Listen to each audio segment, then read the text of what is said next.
오늘 하나님의 말씀은 누가복음 13장 22절에서 마지막 절 35절까지 말씀입니다. 신약성경 118쪽에 있는 누가복음 13장 22절에서 마지막 절 35절까지 좀 길지만 다 찾으신 줄 알고 우리 함께 22절부터 함께 읽겠습니다. 시작. 예수께서 각 성 각 마을로 다니사 가르치시며 예루살렘으로 여행하시더니 어떤 사람이 여짜오되 주여 구원을 받는 자가 적으니까 그들에게 이르시되 좁은 문으로 들어가기를 힘쓰라. 내가 너희에게 이르노니 들어가기를 구하여도 못하는 자가 많으리라. 집주인이 일어나 문을 한 번 닫은 후에 너희가 밖에 서서 문을 두드리며 주여 열어주소서 하면 그가 대답하여 이르되 나는 너희가 어디에서 온 자인지 알지 못하노라 하리니 그때에 너희가 말하되 우리는 주 앞에서 먹고 마셨으며 주는 또한 우리의 길거리에서 가르치셨나이다 하나 그가 너희에게 말하여 이르되 나는 너희가 어디에서 왔는지 알지 못하노라. 행악하는 모든 자들아 나를 떠나가라 하리라. 너희가 아브라함과 이삭과 야곱과 모든 선지자는 하나님 나라에 있고 오직 너희는 밖에 쫓겨난 것을 볼 때에 거기서 슬피 울며 이를 갈리라. 사람들이 동서남북으로부터 와서 하나님의 나라 잔치에 참여하리니 보라 나중된 자로서 먼저 될 자도 있고 먼저 된 자로서 나중될 자도 있느니라.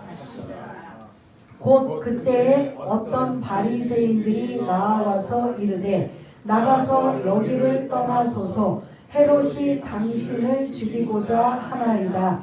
이르시되 너희는 가서 저 여우에게 이르되 오늘과 내일은 내가 귀신을 쫓아내며 병을 고치다가 제3일에는 완전하여지리라 하라.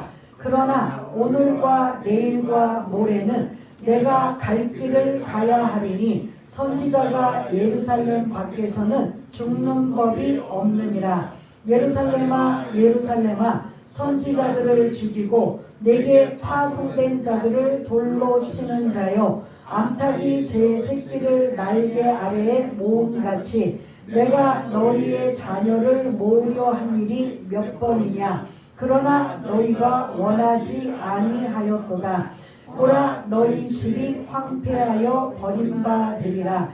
내가 너희에게 이르노니 너희가 주의 이름으로 오시는 이를 찬송하리로다 할 때까지는 나를 보지 못하리라 하시니라. 아멘.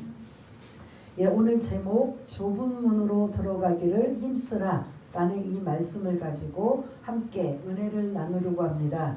여러분들은 한 주간 제목을 묵상하시며 그 제목을 묵상하시면서 어떤 내용이었지, 어떤 설교였지 이런 것들을 하나하나 기억을 더듬으면서 그러면 나는 좁은 문으로 들어가기를 힘쓰라고 말씀하신 이 부분을 어떻게 살아야 되는지 이게 이제 오늘 설교의 핵심이라고 볼 수가 있습니다.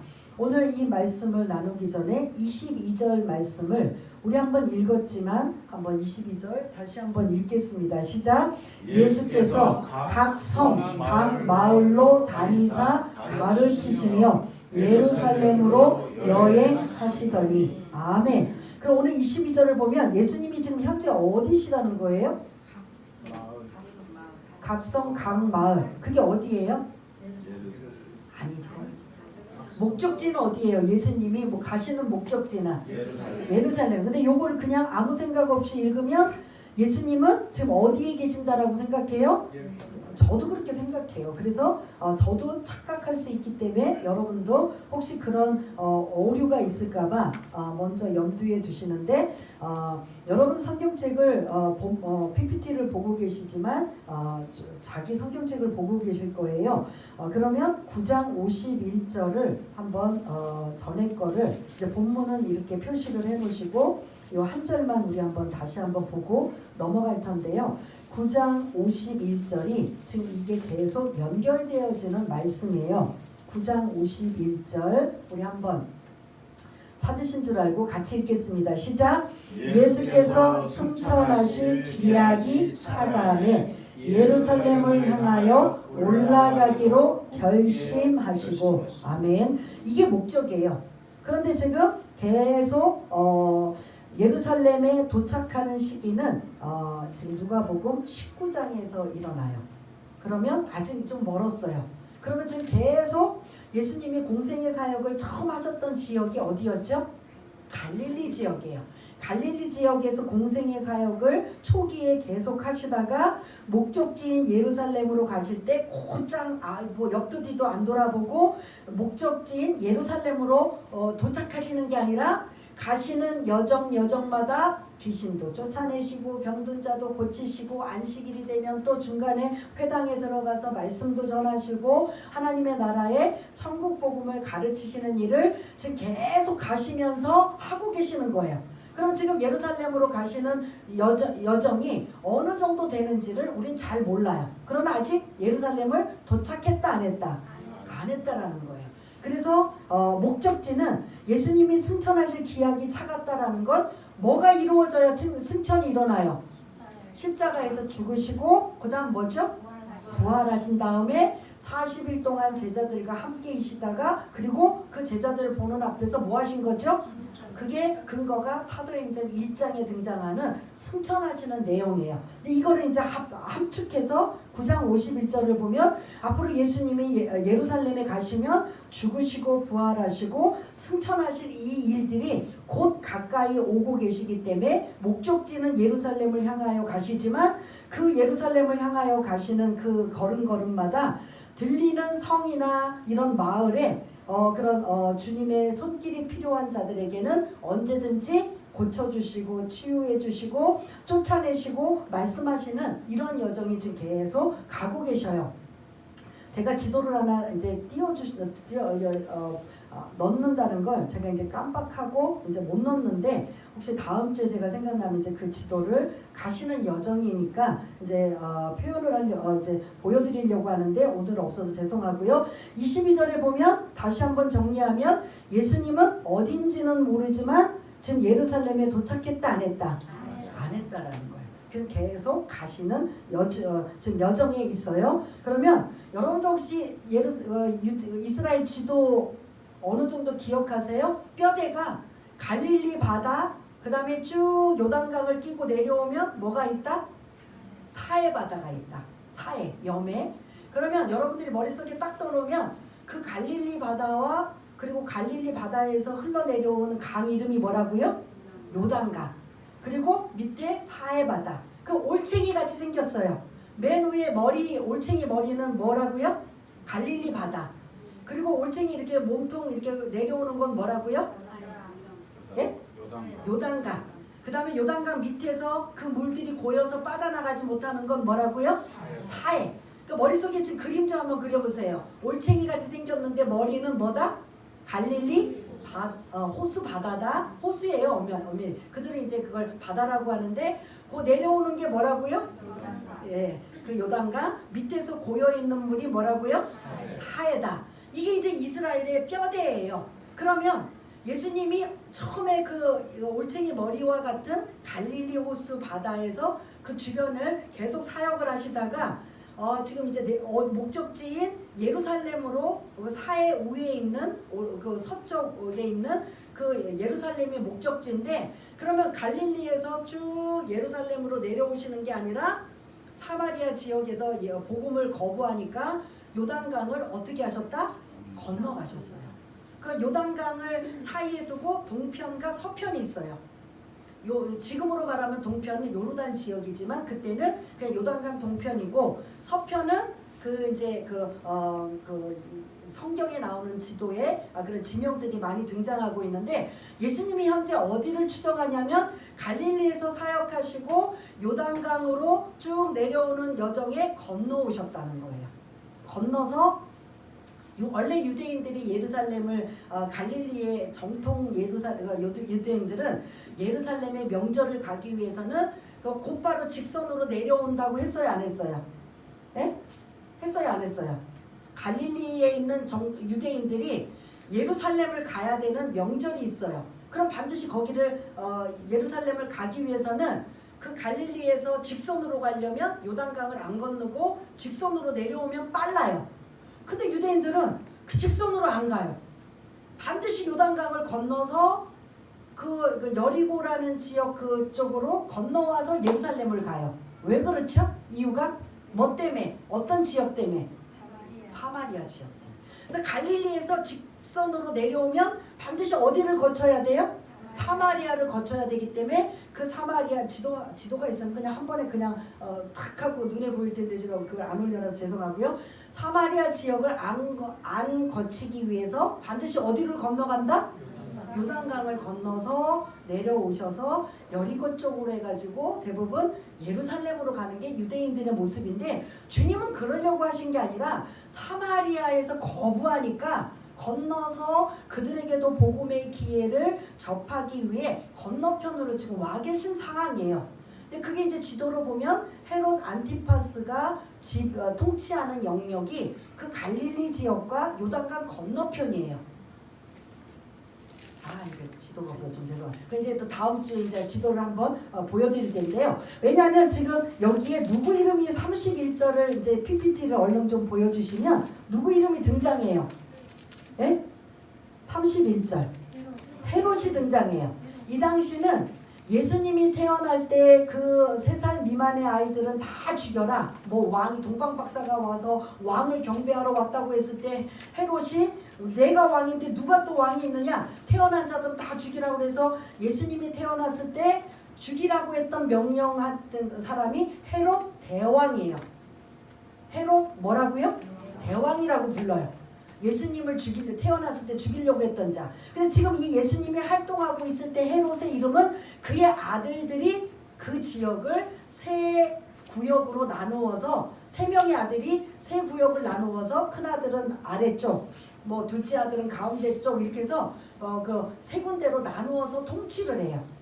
그럴 때 그 세 아들 중에 헤롯이라고 하는 정통인 헤롯 안티파스가 갈릴리 지역과 요단강 건너편에 있는 동편에 있는 지역을 이 헤롯이 통치하는 영역이에요.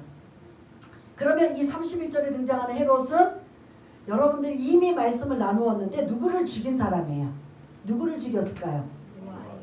누구요? 요한은 정확하게 하셔야 돼요. 제자 중에 요한이 있고 세례 요한, 침례 요한이 있는데 침례 요한, 세례 요한을 감옥에 있다가 그들의 그런 남의 동생의 아내를 뺏어서 살고 있으면서 그 동생의 아내의 딸이 동생의 아내들과 영모를 끼하여서 뭐 춤을 추고 기뻐하는 중에 너 소원이 뭐냐 했을 때 다 이게 짜맞춘 거잖아요. 제 소원은 누구의 목이라고요? 세례 요한의 목을 자르는 게. 그래서 거기서 그 소원을 들어줘서 감옥에 있는 바른 소리 했다고 목이 잘린 그 사람이 누구다? 이 바로 31절에 등장하는 헤롯이고, 헤롯 하면 어떤 헤롯인지 몰라요. 헤롯 안티파스예요. 안티파스를 안디바라고 하고 헤롯 빌립, 헤롯 아켈레오, 이렇게 지금 헤롯 대왕이 아들을 낳는데 그 아들 3명의 아들이 이스라엘을 다 나누어서 통치를 한다는 거예요. 몇 명의 아들이? 3명의 아들. 이해가 되시죠? 근데 오늘 본문은 예수님이 주된 갈릴리 사역에서 지금 그 헤롯 안티파스가 통치하는 갈릴리 사역에서 주된 사역을 하시다가 지금 이 본문에서는 요단강 건너편에 이 헤롯이 통치하는 영역인 이 지역에서 지금 사역하고 계시는 거예요. 가시는 여정에. 그러니 헤롯이 빨리 바리새인들이 당신을 죽이려고 하니까 빨리 여기를 떠나소서라고 했던 말들이 이런 다 의미가 있는 말이에요. 그래서 이게 성경 공부 같으면 이제 주일 예배가 아니고 좀 시간을 자유롭게 길게 하면 이제 여러 가지로 이제 설명을 드릴 수가 있는데, 오늘 초점은 좁은 문으로 들어가기를 힘쓰라는 이 말씀에 초점을 맞춰야 되니까 이 배경 이런 상황은 조금 이제 이렇게 간단하게 마무리를 하고, 우리 22절을 다시 띄워주시면 예수님은 지금 목적지는 어디라고요? 왜 목적지를 가셔요? 뭐하러? 죽으시러 가시는 거지. 그런데 그 가시는 도중에 보이는 곳곳마다 주님의 손길이 안 가는 곳이 없는 거예요. 그게 대표적으로 뭐죠? 예? 병든 자들이 너무 많아요. 지금처럼 우리나라도 옛날 사극을 보면 그렇잖아요. 많은 환자들이고 못 고치고 막 못 먹어서 병든 자들이 많은 것처럼 병든 자들도 많고 귀신한테 붙들려 있는 자도 많고 그리고 정말 종교 지도자들이고 책임자들에게 또 하나님의 말씀을 전할 자들도 많고 하다 보니까 계속 가시면서 시간이 어떻게 돼요? 지체가 되는 거예요. 목적지는 어디다? 예루살렘이다. 이런 걸 이제 머릿속에 염두에 두시면서 그런데 어느 한 성 마을에 지금 누군가가 23절에 유대인이 지금 질문을 예수님에게 하고 있는 걸 볼 수가 있습니다. 이게 오늘 본문의 전체 문제 제기예요. 이걸 시작해서 주님이 조부문으로 들어가기를 입서라는 이러한 그런 근거 있는 말씀을 지금 하셨는데 이렇게 주님은 뜬금없는 말씀을 하시는 게 아니라 누군가가 질문을 하거나 어떤 상황에 처했을 때 그 상황과 이런 것들을 다 포괄적으로 주님께서는 중요한 말씀을 해주시는데 오늘 제목은 중요한 말씀이고 왜 이 중요한 말씀을 하셨느냐 23절의 말씀 때문이라는 거죠. 23절 우리 한번 읽었지만 또 한번 읽어보겠습니다. 시작. 어떤 사람이 여짜오되 주여 구원을 받는 자가 적으니까 그들에게 이르시되 아멘. 어떤 사람이 주님께 질문을 던져요. 주님 구원을 받는 자가 적습니까? 그러니까 그들에게 주님이 말씀하신 게 24절부터 오늘 본문 끝까지 말씀이라고 볼 수가 있어요. 그러면 이 질문 때문에 오늘 이 제목과도 같은 말씀 중요한 말씀을 하고 있는데 이 질문하는 사람의 입장을 먼저 또 떠올라야 돼요. 유대인들은 자기네들이 다 구원을 받을 거라고 생각한다 안 한다? 한다. 왜? 자기네들은 뭐하는 사람들이라? 택한 백성 선민이기 때문에. 저 대답을 잘해주셔서 너무 감사합니다. 택한 백성이기 때문에 1%도 자기네들은 구원 못 받는다고는 생각을 못해요. 그런데 주님은 늘 지역지역 가시고 말씀하실 때마다 이게 말씀을 천국에 관한 복음을 말씀하시고 하나님의 나라의 말씀을 하실 때마다 그들이 전혀 1%도 오해하지 않는 구원에 관한 부분을 자꾸 이상하게 말씀하셔요. 들을 때마다 나 구원 받는 거 맞는데 우리 조상이 아브라함이고 그 혈통으로 우리가 지금 태어났고 그 아브라함 조상의 믿음으로 말미암아 우리는 자동적으로 구원받는데 그걸 하나도 의심해 본 적이 없는데 주님이 말씀하실 때마다 너희들이 천국 갈 수 있느냐? 막 이러셔요. 갈 수 있는데 왜 자꾸 말씀하실 때마다 너희들이 말씀대로 살지 않으면 천국을 못 간다. 듣고 순종하지 않으면 천국을 너희들 것이 아니다. 그리고 천국은 누구의 것이다. 자꾸 이래요. 천국. 그러면 듣는 유대인의 입장에서는 당연히 가야 될 천국을 주님이 자꾸 말씀하실 때마다 어떤 생각이 드냐면 나는 당연히 갈 천국인데 저분이 말씀하실 때마다 그걸 좀 들으면 나는 갈 수 있다 없다? 이게 자꾸 의심이 생기는 거예요. 이해가 되시나요? 그들의 주님이 말씀하시기 전에는 전혀 천국을 못 간다고 구원 못 받는다는 생각을 한 번도 해본 적이 없어요. 그런데 주님이 말씀하시는 걸 자꾸 듣다 보니까 이러다가 나도 그럼 천국 못 가? 구원 못 받아? 이런 생각이 자꾸 드는 거예요. 그러니까 주님 앞에 이 질문을 지금 던져요. 주님, 구원받는 자가 적습니까? 그럼 다 구원받는 게 아니에요? 이건 이제 질문이 뭐냐면 유대인들이 한 질문이에요. 유대인들의 입장에서는 다 구원받는다고 생각하는데 이 질문 자체는 주님이 자꾸 말씀하시는 게 예상치 않고 심상치 않은데 주님 말씀대로라면 우리는 다 구원받는 게 아닙니까? 나는 구원받는다고 생각하는데 이 질문하는 사람 자체가 조금 더 제가 오버해서 설명을 드리면 나는 구원받는다는 걸 확실하게 나는 믿고 그거에 대해서 조금 더 의심이 없는데 주님이 자꾸 구원에 관한 너희들 이러면 구원 못 받는다 천국에 못 간다고 하시면 그러면 우리 구원 못 받아요? 나는 들어간다고 확신하는데 그러면 구원받는다라는 걸 자꾸 주님이 들어간다 못 들어간다고 말씀하시는데, 그러면 구원에 대해서 다시 말씀해 주시면 안 되겠습니까? 이게 이 질문하는 사람의 바른 질문이 돼야 돼요. 근데 이 질문하는 사람은 뭐라고 질문해요? 어떤 개념으로 지금 질문해요?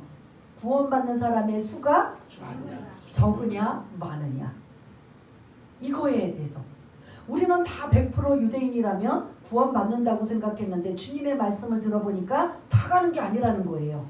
어떠한 말씀을 주셔서 그 말씀에 그 뜻을 따라야 구원받는다고 하는데, 그러면 주님 다시 한번 구원에 대해서 말씀해 주세요, 이렇게 차라리 질문이 되는데, 이렇게 질문했어요 안 했어요? 아니에요. 뭐라고 했어요? 구원받는 수가 적으니까 다 100% 구원받는다고 생각했는데 그럼 아닙니까? 그럼 나도 아니에요? 뭐 이런저런 생각을 담고서 지금 이런 질문을 던질 때, 그럼 주님이 보통 우리가 일반적이면 많다 적다 너는 아니다 너는 기다 뭐 이런 식으로라도 그 질문에 대한 대답을 해주셔야 되잖아요. 근데 24절부터 주님이 이제 쭉 말씀하셨는데 그거에 대한 대답은 안 하시고 우리 제목의 말씀 뭐라고 말씀하셔요? 좁은 문으로 들어가기를 힘쓰라. 그 다음도 한번 읽어볼게요. 내가 너희에게 이르노니 들어가기를 구하여도 못하는 자가 많으리라. 아멘. 그러면 그가 지금 질문한 게 여기 슬쩍 대답이 나와요. 그러면 적다라는 거예요, 많다라는 거예요? 주님은 그들이 말하는 대로 주님 구원받는 자는 적습니까 했을 때 처음부터 많다 적다 안 하고 좁은 문으로 들어가기를 힘쓰라. 그런데 그 문으로 들어가는 자는 많다 적다 적을 것이다. 다른 말로 구원은 100% 다 들어간다 안 들어간다. 이게 그럼 유대인들에게만 해당된다면 지금 저와 여러분들에게도 이 말씀을 다시 한번 적용한다면, 내가 어느 날 그렇게 예수를 안 믿겠다고 그냥 뺀돌이처럼 그냥 이리 빠지고 저리 빠지고 가진 미꾸라지처럼 돌아다니다가 어느 순간 하나님 앞에 이제 코에 깨어서 나도 모르지만 예수를 믿게 됐어요. 믿게 돼서 내가 이제 예수를 믿고 하나님의 자녀가 되고, 그래서 내가 이제 신앙생활을 하고 있는 나는 오늘 이 말씀처럼이라면 나는 구원받을 수 있는가? 여러분들이 질문을 던져야 돼요. 성경에 로마서에 보면 예수를 나의 구세주로 믿고 고백하면 우리는 다 뭐가 된다? 하나님의 자녀가 된다고 했는데, 그럼 나는 뭐가 된 거예요? 나 하나님의 자녀고 나는 구원받은 자잖아요. 이 질문이 오늘 23절의 질문하고 다를 바가 없어요. 근데 주님은 그들이 늘 생각했던 구원받는 자가 100%다라고 자기네들이 생각한 거 많지 않을 것이다. 그럼 자식 이 말씀을 지금 우리가 21세기를 저와 여러분들에게 이 말씀을 드린다면, 예수님을 나의 구세주로 믿고 고백해서 내가 하나님의 자녀가 되었고 이제 구원은 나타났다고 생각한다면 나는 오늘 이 질문에 해당될까요 안 될까요? 나는 구원받은 거 여러분 확신하십니까? 네? 확신하세요? 이제 흔들리셔요 이제. 맞아요. 확신하는 거는 첫 번째 가져야 되지만 확신만 갖고는 안 돼요. 그거에 대한 문제가 오늘 24절에 오늘 제목 말씀, 다시 한번 어떤 말씀이라고요? 좁은 문으로 들어가기를 힘쓰라. 그럼 여기에 주님이 어떤 거에 핵심 포인트가 있을 것 같아요? 이 문장에 좁은 문으로 들어가기를 힘쓰라고 했을 때 주님은 어떤 것에 초점을 맞추실 것 같아요? 네? 아니 그냥 자유롭게 하세요. 모르시니까 제가 있는 거 아니에요. 우리 교인들은 다 믿음이 좋아요. 어떤 분들은 좁은 문이라고 하는데 좁은 문은 구원이에요. 천국에 들어가는 문, 구원의 문이에요. 그러면 지금 안 믿는 사람에게 이 얘기 지금 하는 거예요, 안 하는 거예요? 믿는 자들에게 하는 소리예요. 그럼 믿는 자들은 다 구원이란 말이에요. 구원을 깔고 있는데 그 구원에 들어가는 것을 뭐하라? 구원은 이미 하나님이 주신 선물이에요. 에베소서 2장 8절에 구원은 너희에게 하나님이 주신 선물이다. 그래서 내가 예수님을 나의 구세주로 고백하고 믿어서 자녀가 되었지만 사실 그 자체는 하나님이 주신 뭐다? 선물로 우리는 구원을 받았어요. 그럼 구원을 받은 걸로 끝나는 게 아니라 이제는 그 구원이 완성되기까지 좁은 문에 들어가서 완벽하게 그 천국 가는 날까지 힘써야 된다라는 초점, 이거 여러분들이 말씀하신 핵심 단어예요. 그러면 세상에 여러분들이 예수 안 믿을 때 누구의 영향권에서 살았어요? 우리는 이제 성경을 좀 알으니까.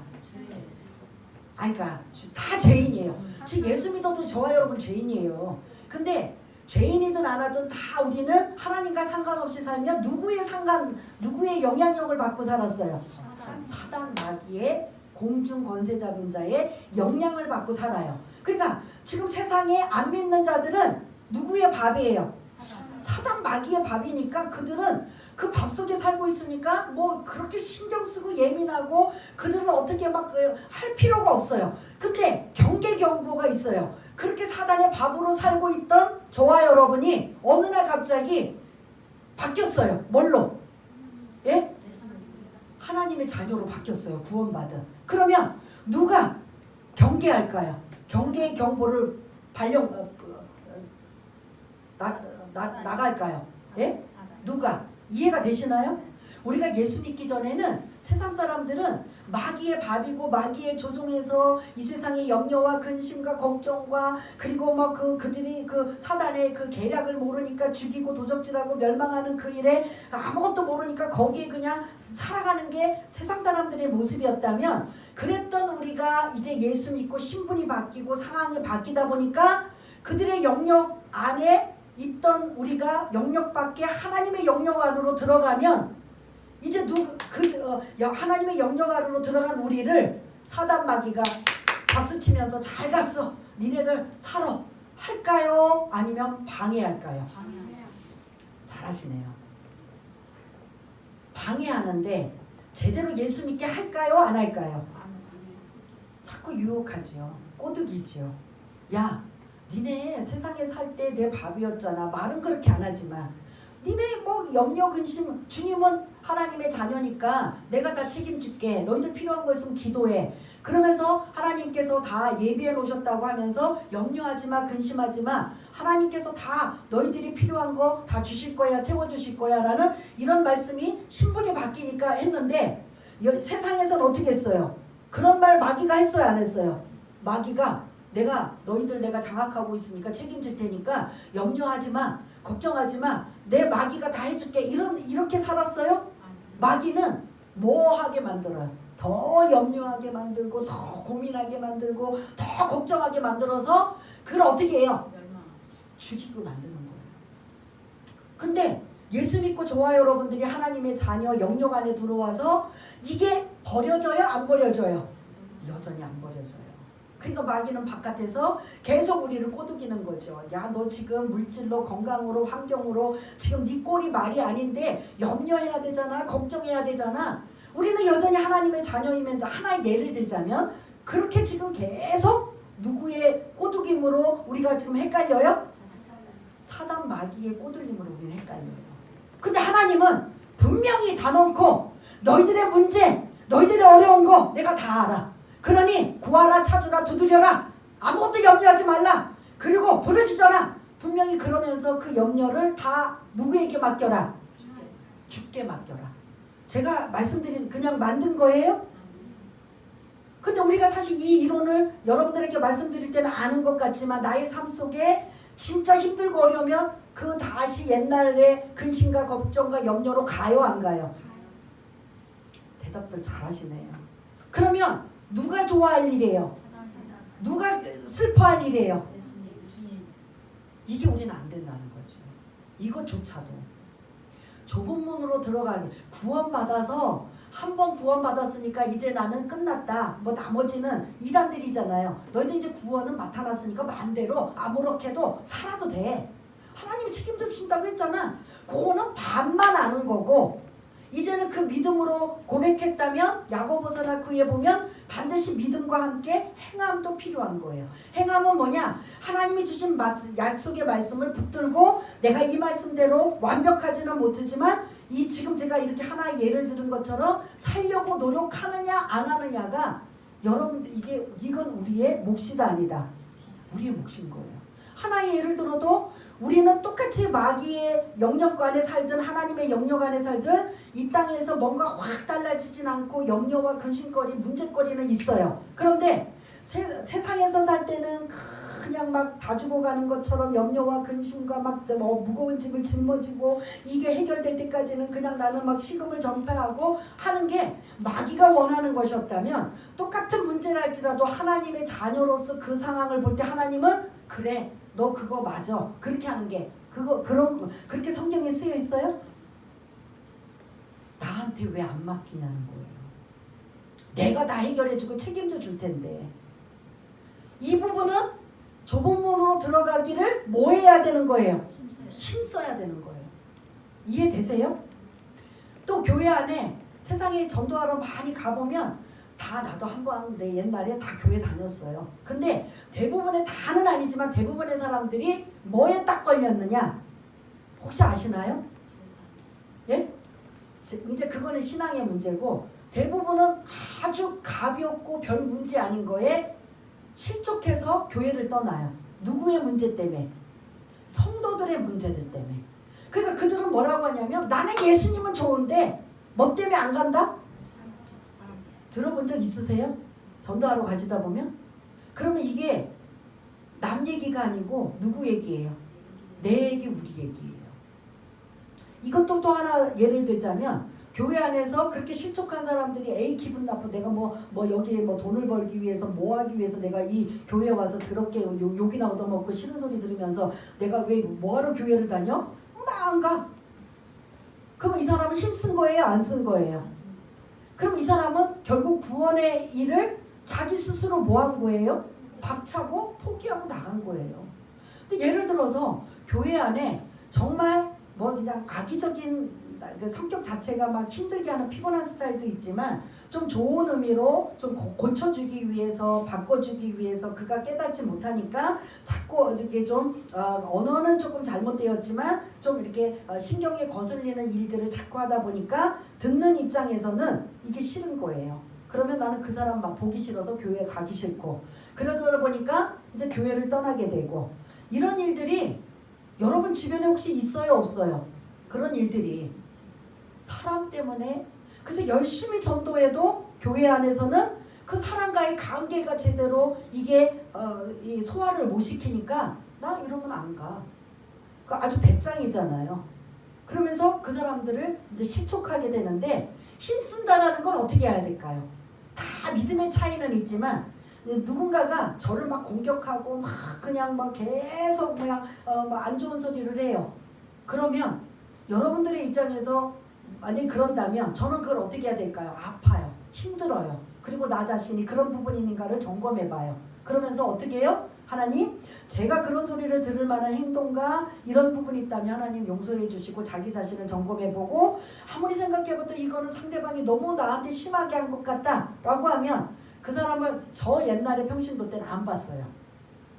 안 봤어요. 제가 평신도 때 이제 결혼하고 이제 예수를 믿었지만 뭐 믿음도 없고, 그리고 이제 아이들 없고 걸리면서 작은 교회에서 이제 봉사하고 섬기는 일을 할 때 유독 믿음이 좋다고 하는 분이 자꾸 이제 막 지적을 하고 상처를 주는 분이 계셔요. 근데 그걸 저한테 한 것도 아니고 그 목사님한테 하는 건데, 옆에서 듣는 그 목사님은 시험이 안 들고 듣는 제가 시험이 들어서 그분이 꼴 보기가 싫은 거예요. 쳐다보기도 싫은 거예요. 그래서 한 차를 타고 다니면서도 말 시키면 말도 안 하고 쳐다보지도 않았어요. 그러니까 그분은 늘 저한테 저 분이 왜 저럴까 이해가 안 되는 거예요. 어느 날 자기를 미워하는 거예요. 자기는 저한테 아무 짓도 안 했어요. 근데 저는 뭐 때문에 미워했냐면 그냥 자기는 이렇게 모범적이고 자기는 이렇게 하는데 목사님은 뭐 이게 안 따라와주고 제대로 안 하고 뭐 어쩌고 저쩌고 해서 막 지적하고 막 계속 이렇게 칼날처럼 날설고 있는데, 저는 그게 보기 싫어서 그분을 미워하기 시작했는데, 그 미워하는 마음이 제 안에서 독이 들어와서 견딜 수가 없는 거예요. 막 불안하고 막 그냥 견딜 수가 없는 상황까지 와서 결국 이제 삼각산에 가서 나무 뿌리를 뽑았다는 게 그게 이제 원인 제공이 되었던 걸 볼 수가 있는데, 저도 이제 누군가가 그러면 제 자신을 돌아보거나 또 돌아봐서 아 이건 상대방이 너무 힘들게 하고 이건 아니다 싶으면 그때는 어떻게 해야 될까요? 힘쓰는 작업은 좁은 문에 들어가기를 힘쓰라고 할 때는 어떻게 해야 될까요? 그런 상황에 처해 있으면 아 나 교회 안 나가. 아이 내가 이 교회 아니면 내 갈 데 없어. 교회도 크지도 않는 교회. 뭐 많은 교회 가면은 조용히 묻혀서 그냥 은혜만 받고 유명한 목사님 말씀만 듣고 나오면 될 텐데 내가 굳이 막 산꼭대기에 올라와서 뭐 이렇게 드릴 필요가 뭐 있어? 할 수 있잖아요. 그런데 힘쓰는 건 뭘까요? 그 사람을 위해서 기도해 주는 거죠. 받기든 안 받기든 내가 할 몫은 그분을 위해 기도하고 그분 때문에 실족한 자가 많아서 교회를 떠나는 일이 없도록 그분을 기도하고 축복해주며 달라지고 변해지는 이러한 일들을 오늘 말씀을 근거로 하면 뭐 해야 된다? 힘써야 된다는 거죠. 그러니까 여러분들이 헌신하고 여러분들이 나름대로 기도하고 애쓰는 거 이게 힘쓰는 거예요. 그런데 교회 와서 손님처럼 대접만 받고 그래서 그걸 어떤 상황에는 기분이 나쁘고 어떤 상황에서는 뭐 또 여러 가지 불이익을 당하면 그것 때문에 나 이제 내가 무슨 뭐 때문에 내가 교회 나오는 줄 알아라고 이렇게 저렇게 막 분을 내면서 내가 이 교회 아니면 뭐 다닐 데 없어 이러면 진짜 누구가 좋아할 것 같아요? 이게 우리가 생각이 들어야 되는데 이렇게 설명을 들을 때는 답이 딱딱 나와요. 근데 내가 막 그렇게 막 부딪히고 막 안 좋은 일이 막 꼬이고 막 이러면 이 생각이 들어요, 안 들어요?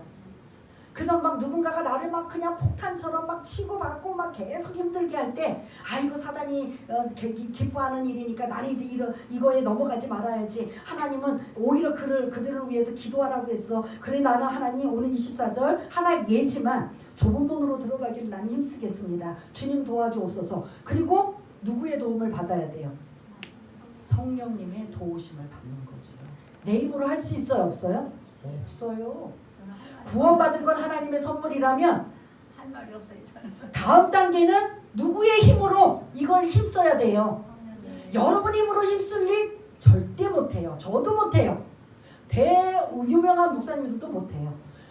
우리에게 예수 믿고 구원받아 선물로 구원받았으면 이제는 거기서 끝나는 게 아니라 너희들이 힘쓰고 애쓰고 말씀대로 살기 위해서 누구를 보내주신 거예요? 성령님이라는 하나님을 보내주셔서 그분의 도우심 그래서 그분한테 다 일러 바치는 거예요. 좀 나쁜 말로 주님 지금 이 상황이 너무 힘들어요. 너무 어려워요. 성령님 도와주세요. 성령님 지혜를 주세요. 성령님 어떻게 말할까? 주님 지혜 주시고 어떻게 대처할까? 어떻게 행동할까? 내가 지금 무엇을 해야 될지 누구한테 지금 사람한테 하지 마시고 누구한테 해야 돼요? 성령님이에요. 그게 성령 충만할 때 답을 알려주신다? 안 알려주신다? 제가 그것 때문에 이 목회를 하는 거지요. 그게 아니면 제 힘으로 하면 벌써 쓰러지고 넘어지고 포기하고 아이고 난 도저히 못해 할 거예요. 그러나 그래도 다시 일어나서 그 문제를 다시 해결하고자 제가 뭘 붙잡고 나갈 것 같아요? 성령님을 붙잡고. 더 나가서 제가 왜 한 세대를 들어갔을까요? 전혀 순복음 교단하고 상관이 없는데 이해가 안 됐어요. 공부하면서 깨달은 게 누구 의지를 해라? 순복음은 정말 좋은 것들 많이 있지만 그 중에 좋은 게 뭐냐? 성령. 오죽하면 조용기 목사님이 아주 초기부터 성령님 하니까 다른 교단에서 그 조용기 목사님을 뭐라고까지 했어요? 이단이라고까지 했어요. 근데 지금 막 경건한 최고 엘리트 교단에서도 누구 의지하라고 해요 지금? 성령님 의지하라고 하잖아요. 하물며 저와 여러분들은 이런 아주 자잘구리한 그 개인적인 문제, 좀 큰 문제, 더 큰 문제 이런 상황에 있을 때 나는 내 힘으로 마지막 좁은 문에 통과하기까지 내 힘으로 나는 꺾더니 할 수 있다 없다? 없어요. 중간에 그 장애물이 너무 많아요. 장애물을 뛰어넘고 또 뛰어넘으려면 누구의 힘으로 뛰어넘어야 돼요? 성령님 의지 않고 내 힘으로 하겠다 그러면 그 장애물에 포기되고 그냥 주저앉아버려서 어떻게 돼요? 이제 교회도 안 나가요. 예수님도 안 믿어요. 그러면 그래서 그런 사람들 나도 그 길거리에 다니면서 전도할 때 나도 한때는 다 예수 믿었다고 한 사람들 다시 어떤 이유로 해서 구원받을 수 있는 계기는 되지만 그 사람들이 다 구원받을 수 있을까요? 없을까요? 자신 있어요? 없어요? 근데 그 사람들도 처음에 떠나기 전까지는 난 구원에 대해서 확실합니다라고 했던 사람들일 수도 있잖아요. 그럼 이 부분에 대해서 저와 여러분들은 고민해야 돼요? 안 해야 돼요? 나는 몇 년도에 내 입으로 구세주 예수님을 나의 구세주로 고백하고 이제 나는 구원의 확신을 얻었어. 그래서 나 이제 남은 생에는 이제 확실히 하나님의 자녀야. 이 생각이 나쁘다는 건 아니지만 그럴 때마다 중간에 장애물이 생기고 계속 문제가 생기고 예수 못 믿을 상황이 생긴다면 더 나가서 6.25 전쟁 같은 공산당원이 그 목에다 칼을 대고 예수 믿을래 안 믿을래 한다면 일제시대에 천황에게 우상 경배하라고 하면서 너 믿음대로 살래 안 살래 그리고 그 외에 많은 위협이 우리에게 있을 때 여러분 어떻게 하실 거예요? 어떻게 하실 거예요? 예? 난 믿음 지킬 거예요? 여러분 어떻게 지켜요? 주기철 목사님처럼 못을 거꾸로 박아놓고 그 못을 밟고 지나가라고 했을 때 여러분 할 수 있어요? 없어요? 예? 이게 힘쓸 그런 상황이 오면 어떻게 할 거냐고. 구원 맡아놓은 당상이에요? 아니에요. 이미 저와 여러분 구원을 받았지만 구원을 유지하고 끝까지 승리하기 위해서는 오늘 본문에 뭐하라? 오늘 좁은 문으로 들어가길 뭐하라? 힘쓰라. 전력을 다해서. 힘쓰라는 이 단어는 전쟁할 때 쓰는 용어예요. 그러면 상대방 저하고 싸워요. 그러면 대충 싸우면 어떻게 돼요? 헐렁헐렁 싸우면 어떻게 돼요? 그렇게 생각하면 어떻게 해야 돼요? 여러분들이 만약 적과 싸울 때 어떻게 해야 돼요? 나는 체력도 약하고 힘도 없지만 막바지까지 뭐 해야 돼요? 최선을 다하고 목숨 걸고 싸워야 되잖아요. 왜냐하면 내가 그렇게 안 싸우면 적에게 뭐 하니까? 당하니까. 어떻게든 내가 해볼 수 있는 데까지 최선을 다하는 거죠. 근데 그거는 적과의 싸움이지만 우리는 영적으로 싸우기 위해서는 내 힘으로 싸우는 게 아니라 누구의 도우심으로? 성령님의 도우심으로 싸울 수 있는 은혜와 이러한 그런 복을 주셨기 때문에 그분 의지하고 그분의 도움을 받고 그분의 조명을 받고 그분의 인도함을 받아서 장애물이 올 때마다 그걸 경험하고 승리하는 사람들은 오히려 그거를 쾌감을 느끼는 거죠. 장애물이 왔어? 영으로 보는 거지. 영안으로. 그래? 나 또 다시 더 기도하라는구나. 성령 충만해서 성령님의 도움으로 이거 뛰어 넘어가야지. 넘어갔어. 또 편안해. 그러다 또 어느 순간 장애물이 막 또 하나 있어. 그러면 하나님 왜 나에게 이런 고난이 제가 뭐 신앙생활을 얼마나 엉터리로 하고 잘못했기에 왜 나에게 이런 거 우리는 보통 그렇게 하잖아요. 예? 자신을 막 비하하고 막 원망투로 나오잖아요. 근데 진짜 그걸 맛본 사람이라면 어떻게 할 것 같아요? 영적으로 보는 거죠. 내가 이걸 만약에 주저앉고 포기해버리면 마귀가 기뻐하는데 내가 성령님을 의지하고 그 성령님의 도우심으로 성령 충만함으로 뛰어넘고 이기고 넘어가리라 하면 으쌰. 선수들이요. 저와 여러분들은 선수들이 아니니까 조금만 달리기를 해도 숨이 차고 힘들지만 선수들은 매일 달리고 매일 훈련하니까 그 짧은 시간에 단거리 예를 들어 단거리에 속력을 단축시키는 게 매일 그 단축시키기 위해서 연습하잖아요. 근데 저와 여러분들이 그게 훈련이 안 되면 그 사람들하고 겨루어서 경쟁해서 그 사람과 이길 수 있어요? 없어요? 그럼 지금부터 저와 여러분들은 뭐 해야 돼요? 영적인 훈련을 쌓아야 된다는 거죠. 그래서 오늘 우리 집에 별 문제 없고 교회도 뭐 특별한 게 없고 뭐 없으니까 그냥 이대로가 좋아. 그냥 뭐 이대로가 아니라 오늘 본문의 말씀이라면 저와 여러분들은 전쟁에 나는 십자군의 용사로 어떻게 해야 돼요? 죽을 힘에 다해 싸워서 이기고 승리해야 된다는 거죠. 마귀가 나 마귀야 너희들 넘어뜨리러 왔어 이래요? 어떻게 와요? 제가 예를 들었잖아요. 어떤 여러 번 그때 들었던 적이 있는데 도둑이잖아요. 도둑이 나 도둑이야 니네 집 훔치러 와서 이래요? 어떻게 하면 주인이 나가고 사람이 없고 어느 시점에 훔쳐올 수 있는 최적의 시기인 것처럼 마귀가 똑같이 그렇게 한다니까요. 그 여러분들 그냥 긴장 탁 놓고 아니라고 그냥 무사태평하면 누구에게 공격당한다. 그런데 정신 차리고 그리고 깨어있고 힘쓰고 그리고 무장하면 어떻게 해요? 올라모 와. 탁 하고 준비하고 그냥 튕겨버리고 밀쳐버리고 그러면 나도 살지만 그런 사람이 주변에 많이 있으면 어떻게 해요? 주변에 있는 사람까지도 살게 되는 이러한 모습이 오늘 사실은 이 부분 뒷부분은 이제 하나하나 쭉 설명하는 건데 적용적인 차원만 여러분들에게 말씀을 드렸어요. 저 부분은 반드시 그 문은 닫힐 때가 온다라는 거예요. 25절 이후에 쭉 보면 그 문은 누가 열고 닫느냐? 예수님 집주인이라고 지금 이 25절을 띄워주시면 25절에 집주인이라고 해요.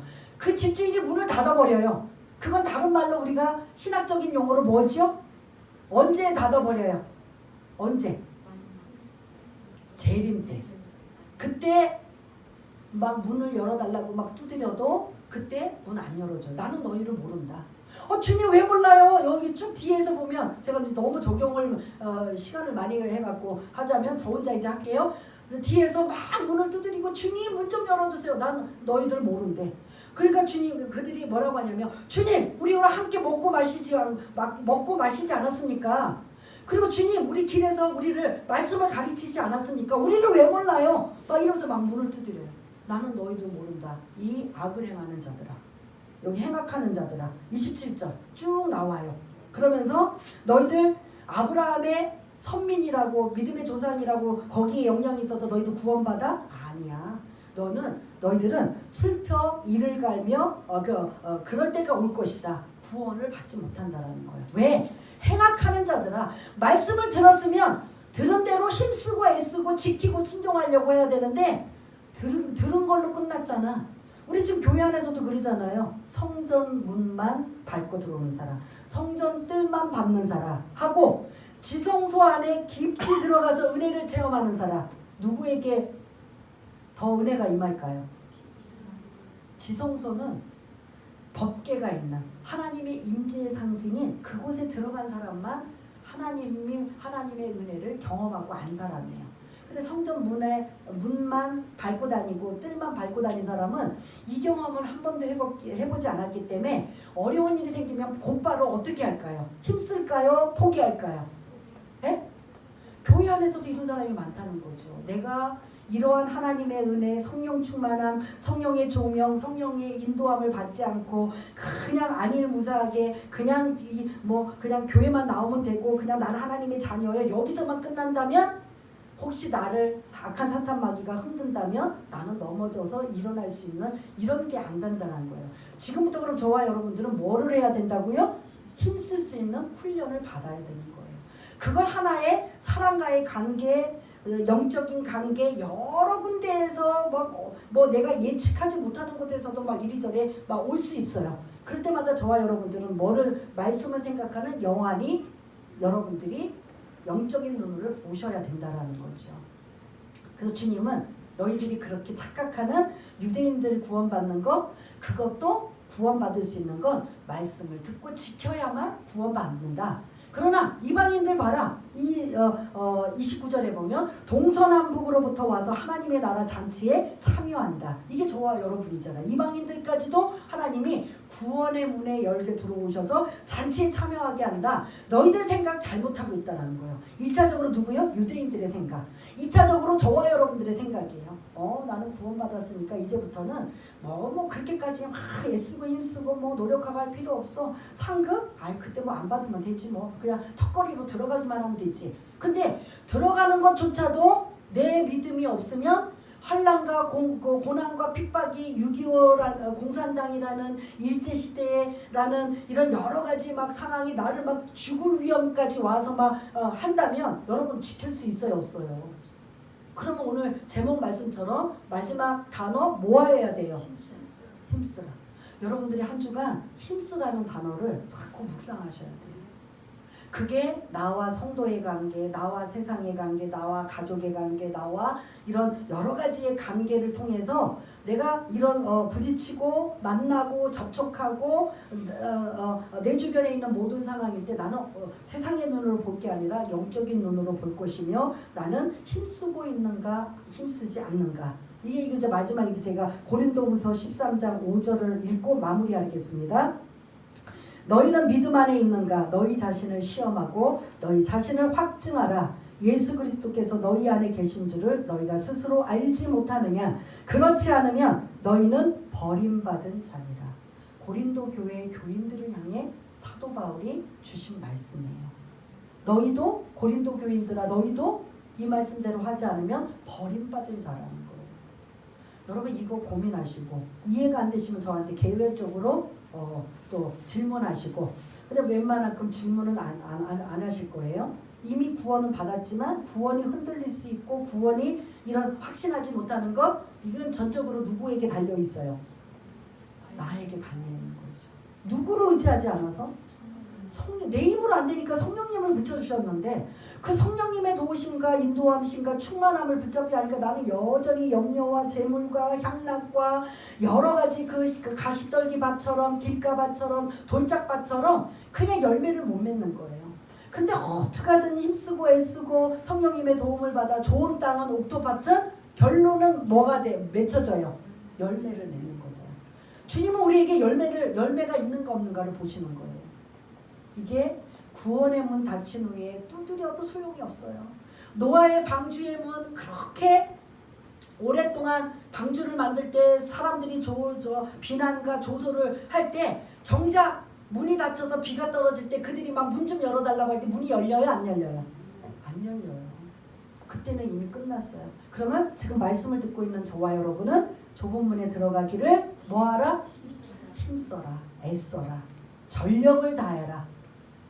내 힘으로 안 되니 누구의 도움으로요? 성령님의 도우심으로. 그게 성령 충만인 거죠. 우리 한번 이 말씀을 붙잡고 자신의 믿음을 점검하고 나는 지금 안전한가? 내 신앙이 안전한가? 한번 우리가 생각하면서 이 말씀을 한번 또 여러분들의 입술로 자신을 점검하고 묵상되어지는 시간이 되었으면 좋겠습니다.